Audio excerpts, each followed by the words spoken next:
പെട്ടെന്ന് ഒരു ഡിഷ് ഒന്ന് പറയാൻ പറ്റുമോ?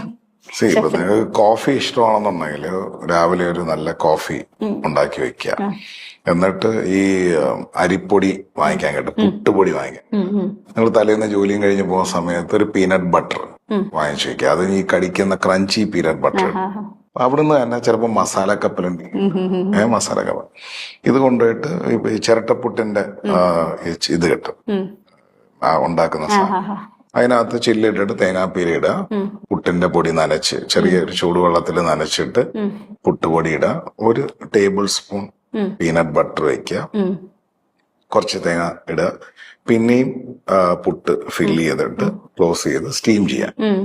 അപ്പൊ ഒരു 7 മിനിറ്റിനകത്ത് പുട്ട് റെഡിയാവും. ഈ പുട്ട് നേരെ കമത്തി ഒരു പ്ലേറ്റിൽ അടിച്ചിട്ട് സൈഡിൽ ഈ മസാല കപ്പലണ്ടിയും ഈ കോഫിയും വെച്ചിട്ട് ഈ പുട്ട് പൊക്കണം. പൊക്കുമ്പോഴത്തേക്ക് ഈ പുട്ടിനകത്തുനിന്ന് ഈ പറയുന്ന പീനട്ട് ബട്ടർ ഇങ്ങനെ മെൽറ്റ്, ആ പുട്ടും പീനട്ട് ബട്ടറും ആ കോഫിയും ഇടയ്ക്കിടയ്ക്ക് ആ കപ്പലണ്ടിയും കൂടെ കഴിച്ചു പോകണം. സിമ്പിൾ ബ്രേക്ക്ഫാസ്റ്റ് ആയി.